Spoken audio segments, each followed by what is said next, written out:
Good morning to all.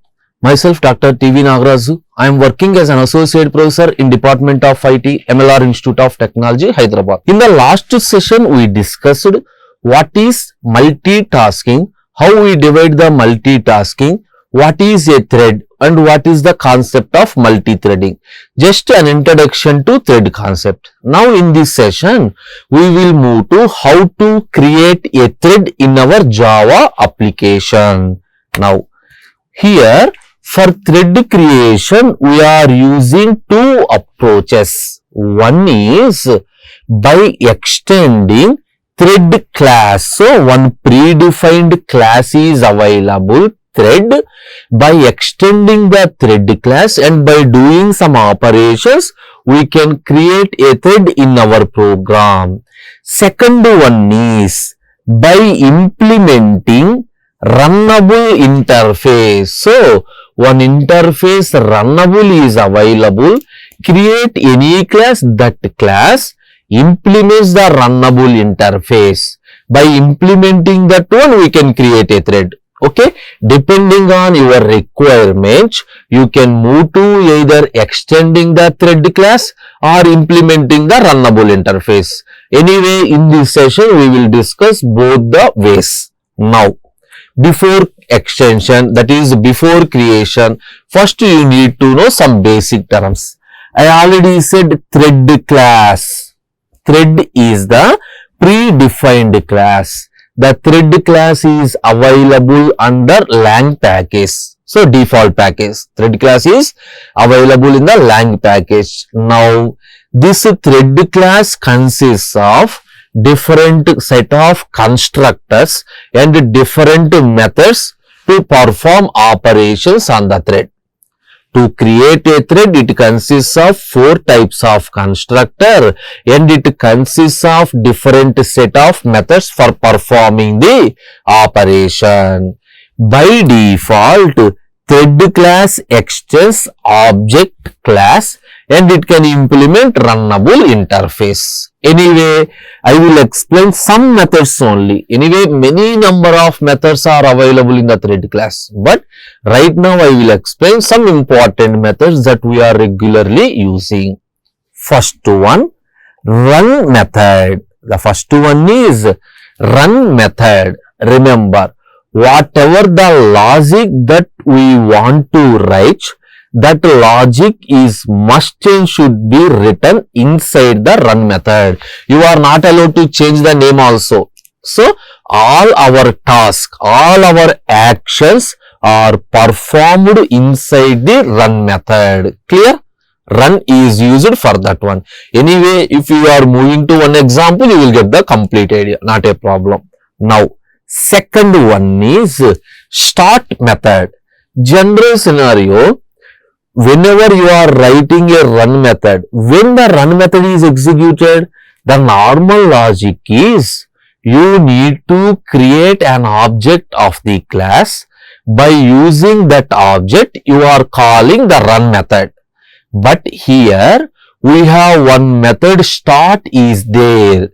Whenever we call the start method, it automatically start the run method. That means in the thread, you are not calling the run method. Simply call the start method. See this one? It starts the execution of the thread. Internally, JVM calls the run method. If you call the start method, that is starting the JVM call the run method and run method in our program is executed. Okay. Now, these two are the compulsory. Everyone need to remember these two methods. Without these two methods, it is not possible to create a thread. Now, remaining are additional methods. Sleep method. Sleep in the sense simply temporarily stopping the execution. For example, 10 times a program is executed. If you execute the program, all the 10 lines are printed at a time. Instead of the, suppose print line 1, wait for 1 second, print line 2, wait for 1 second. So, that means to stop the execution of a thread temporarily, we are moving to sleep method. Now, next method is current thread off. Current thread off means in your program currently which thread is executed. Remember, every program has default one thread, that is main thread. Without main, generally it is not possible to write the program. Every Java application consists of main thread. If you are writing the current thread in the sense, it displays main thread. And each and every thread has some ID number. How do you get this one? Get ID like this. Different methods are there. Depending on our requirement, we will move to the methods. Anyway, everyone need to remember these two methods. Now, I am moving to the concept of thread creation. What is my first point? Extending a thread class. The procedure is very simple. See this one. Create one class. Understand carefully. Create one class. That class extends the thread. This is my step 1. What is my step 1? Create a class. That class extends the thread class. I already said thread class consists of run method. Thread class consists of run method. All these methods are available in thread class. If you are extending a class in the sense, all the methods of the parent class are available to the child. Yes or no? That means whatever the methods available in the thread class are available to sample 1 also. In that, my second step is I am overriding the run method. I already said whatever the action that we are going to do, it must and should be done inside the run method. So this is overriding. Why? Already run method is available in the parent thread. I am redefining, suppose according to my requirement. Completed. Now coming to main, create one object. Here by this a thread is created. So by this a thread is created, but it not starts execution. When it starts execution, whenever we start the JVM, how? Create an object for this class. By using that object, you call the start method. Sir, how? Anyway, start method is available in the thread. Here I shown you. Start method is available in the thread. If you call the start method, internally the start method call the run method. General scenario, you need to call run, but here you are not calling.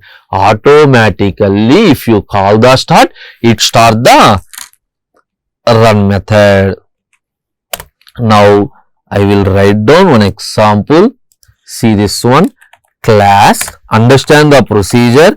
Suppose sample 1, you can take any class.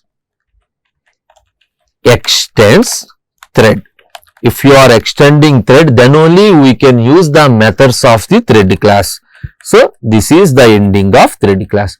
What is the minimum requirement? After extending the thread class, whatever the logic, whether it is a single line or 3 lines or 10 lines or 1000 of lines, everything is must and should be placed inside the run method. The entire logic is written inside the run method only. Clear? That means you are overriding run method. Here just I am printing system.out.println. Suppose just one message. If whatever the message you want, you can print. My class is completed. Now a thread is created, but it does not start its execution. Just a thread is created. Now class demo thread 1 public static void main string args of. What is the procedure? Create an object. If you want to access a member of a class, the procedure is create an object for the class and then call. So exactly what is the class? Sample. So create an object for the class. So new sample1 of actual procedure is s dot run of. Yes or no? Actually run method is available. S dot run of the program, normal program. But here in case of thread, you are calling the start. If you call the start method, internally JVM calls the run method. Internally JVM calls the run method. Okay. First, in the today's session, I will explain just a very simple example creation. Anyway, we will discuss in detail in the later sessions. No problem. Now,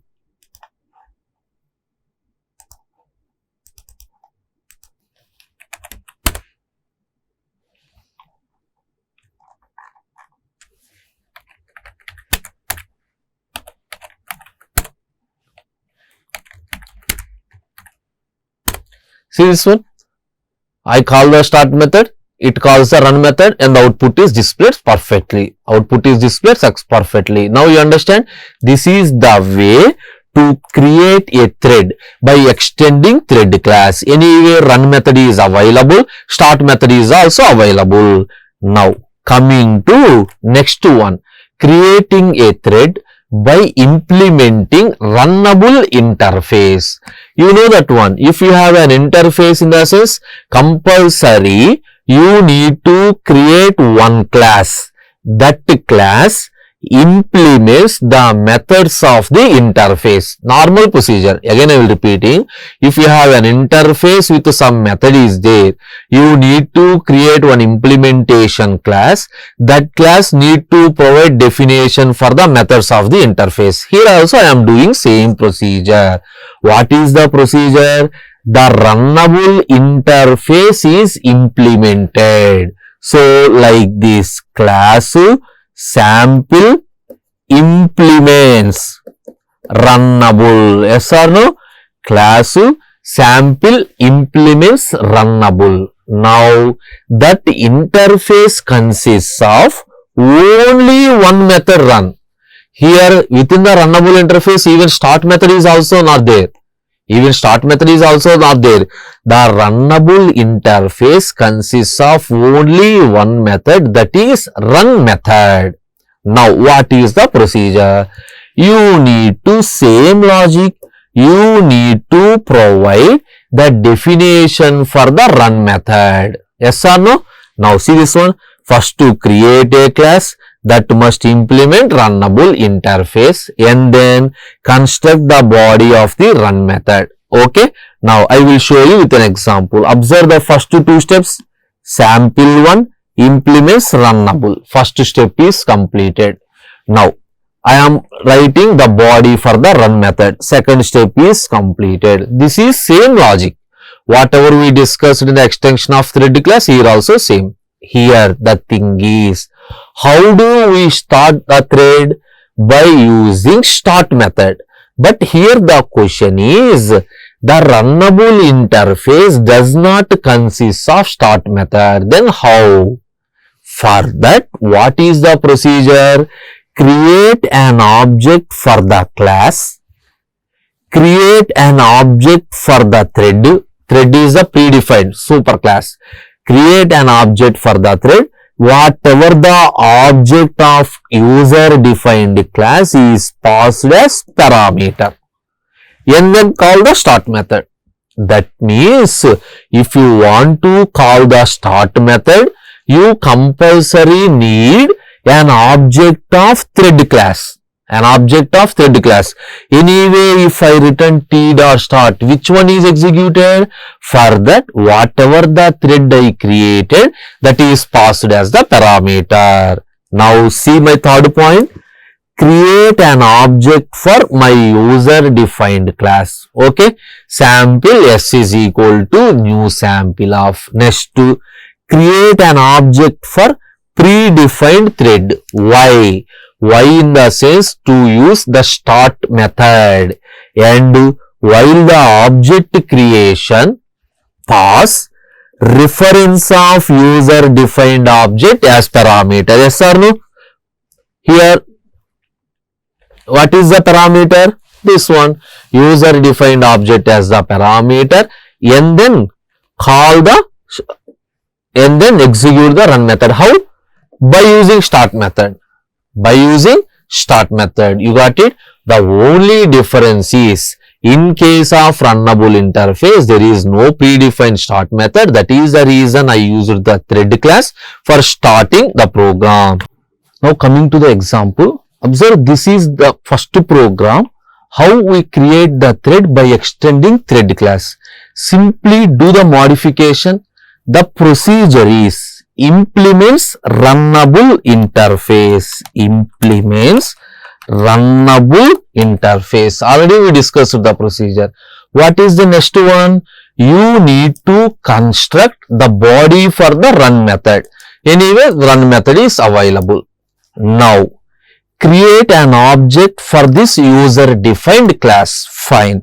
The next one is, if you want to start this run method, internally you need to call the start method. But the runnable interface does not consist of start method. Then what you need to do? Create an object for the thread class. Already we discussed what is the procedure. Thread T is equal to new thread. At the time of creation, for example, thread 2 is equal to new thread of, and then we call start. Now, which thread is executed? You need to interlink your user defined class to my thread. For that, whatever the user defined object that you are created, that is passed as parameter to the thread class. Now, by using this one, whenever you are calling t.start, that JVM internally calls the run method. Okay. Now, move to execution.